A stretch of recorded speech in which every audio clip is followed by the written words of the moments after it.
تھک گئے ہو، ہار مان رہے ہو، نا امید ہو گئے ہو، اس المالک سے جس کے قبضے میں یہ کل کائنات ہے، اس الودود سے جو تم سے 70 ماؤں سے زیادہ محبت کرتا ہے، اس الرحمن سے جو تمہاری شارک سے زیادہ تم سے قریب ہے، اور چاہے تم جتنے بھی گناہ کر لو وہ الغفور ہے، تمہاری توبہ قبول کرنے والا ہے، وہ الوہاب ہے، اسے مانگ کر تو دیکھو، وہ تمہاری جولی نہ بھر دے تو کہنا بس کچھ سجدے اور آنسو ہی لگنے ہیں، لیکن وہ بندے کو اپنے خالی ہاتھ یا رسوا نہیں لٹانے دیتا۔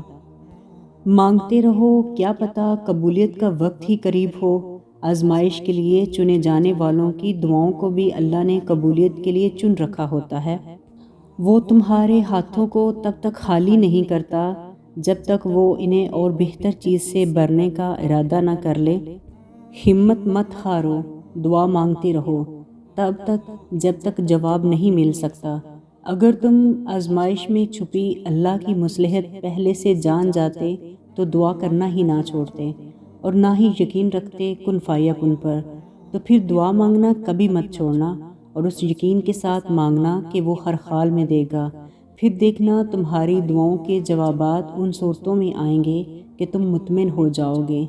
جب تم درد کی حالت میں اللہ کو پکارتے ہو تو تمہاری آواز ان 7 آسمانوں میں تب تک گونجتی رہتی ہے جب تک کن نہیں فرما دیا جاتا۔ تمہاری امید کو اللہ اب تک اس لیے برقرار رکھے ہوئے ہے کیونکہ اس نے تمہیں عطا کرنے کی ساری تیاری کی ہوئی ہے۔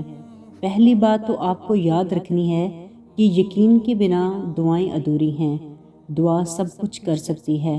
جو مانگ رہے ہو وہ تمہارے لیے دنیا کے لیے ناممکن ہو سکتا ہے، لیکن جس سے مانگ رہے ہو وہ علی کل شیء قدیر ہے، جو اس پورے نظام ہستی کو چلا رہا ہے، جس کے حکم سے سورج نکلتا ہے اور ڈلتا ہے، جس کے حکم سے صبح شام میں پھر شام رات میں بدل جاتی ہے، جو تمہیں آج تک سنبھالتا آیا ہے، وہ کیسے تمہاری دعا قبول نہیں کرے گا؟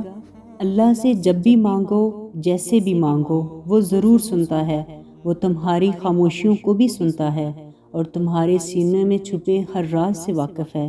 بس تم کامل یقین سے مانگو، پھر دیکھنا تمہاری دعائیں خود ہی قبول ہوتی نظر آئیں گی، خود ہی معجزے رونما ہوتے ہوئے نظر آئیں گے۔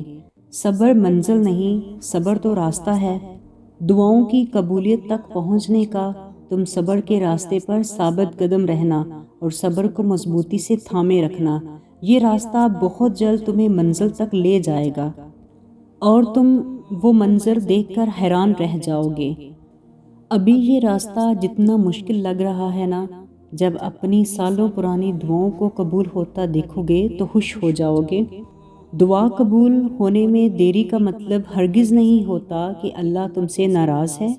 کچھ دعائیں اللہ اس لیے سنبھال لیتا ہے تاکہ وہ آخرت میں ہمارے کام آئیں، اور کچھ دعائیں دنیا میں قبول کر لیتا ہے۔ ان قبول ہونے کا وقت مقرر ہوتا ہے۔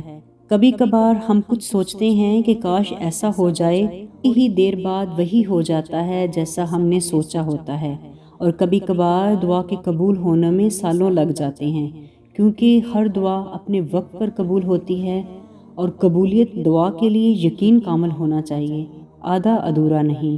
جیسا اس لیے تم دیری کو اللہ کی ناراضگی سمجھ کر دعا مانگنا نہیں چھوڑنا۔ مانگتے رہو، کیا پتہ قبولیت کا وقت قریب ہی ہو۔